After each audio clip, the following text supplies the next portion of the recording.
We have a special report as a record number of children in the UK have no permanent place to call home. Figures from the government show that there are currently almost 150,000 children in this situation. Many of them live in temporary or unsuitable housing. Others have had to move lots of times and often don't know where they'll be living next. Now, temporary accommodation for people can be things such as hotels and hostels too. They're often overcrowded and can have a range of problems. This all has a huge impact on families, on schooling and on children's mental health. Now, Shaniqua has been investigating this for Newsround and has been meeting children who have all been affected by homelessness. This is the story of Grace, Alice and Safia. Grace lives with her mum on the south coast of England. They became homeless when their landlord decided to sell their home, meaning they had to move out. They couldn't afford rent in their local area, so had to apply for homelessness with the local council. After becoming homeless, Grace and her mum were moved into a hotel and then a series of temporary accommodations. Then we got these little bugs like crawling in our bathroom near our toothbrushes. I did not have a clue what it was. And then I was just relaxing in bed and cockroach was on the duvet. That is on my bed. It's not a joke anymore. I've had enough. Shouldn't be having to live like this. That really did make me feel upset. Just the word cockroaches now gives me like shivers down my spine. You know how you bite your nails? I kind of did that, but I scratched them instead. So it got really bad and it started to cut my hands. Got minion nails on. Oh yeah, I can see the minion. So yeah, I can see that it's clearly like healing a lot now. You think you're going to wake up in your old house, but then you end up waking up here.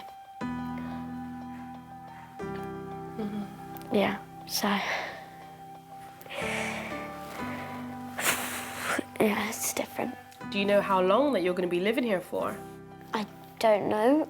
I think me and my mum don't mind because we want a forever home, and how long it takes, it takes. There's been about a 70% rise in children in temporary accommodation over the last 10 years. What that ultimately means is it has a huge, huge impact on children's mental health. It feels like children are hidden. We don't want to hear children's voices. We're in a time that really we shouldn't be in the UK. You know, we always say we just want our children to be safe, healthy and educated. Every child deserves a home. I'm in Manchester to meet Alice. She lives with her mum and older sister. A year ago, life changed for Alice when she became homeless. We came home from school and my mum told me that we've got to start packing, we've got to leave tomorrow. I was like, all right, it should be fine, we're just moving, I've done it before. And then we moved and it was totally different than I would think. We moved into a B&B, it wasn't nice, there was mould on the walls were damp.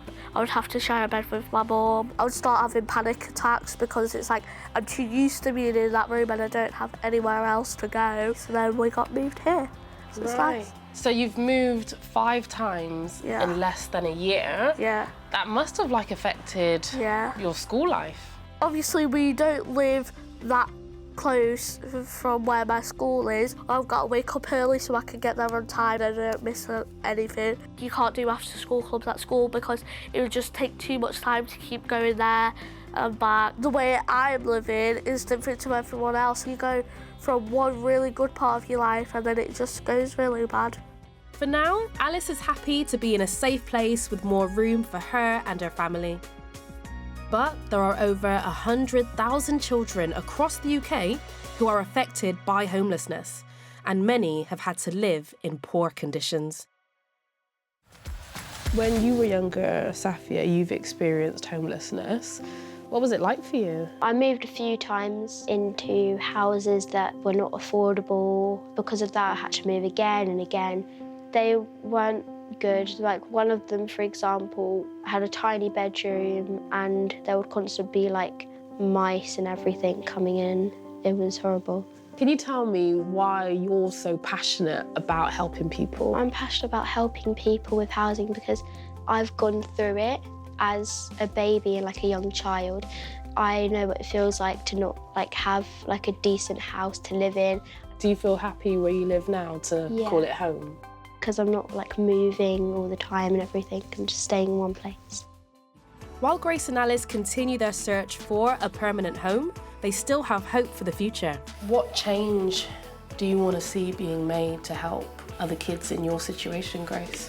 Well, I think the rent just needs to go a bit down. Houses to not be as expensive, places where people can afford it no matter what job they have. What advice would you give to any other kids your age that are going through the same thing? I just wish that our voices would be heard as well.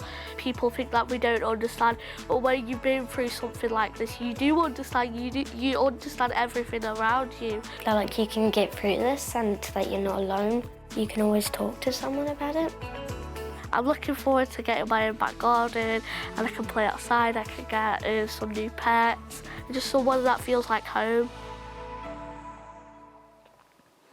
Well, you can watch the full programme No Place to Call Home on the BBC iPlayer and on the Newsround website now, and that's where you can find out more about homelessness in the UK.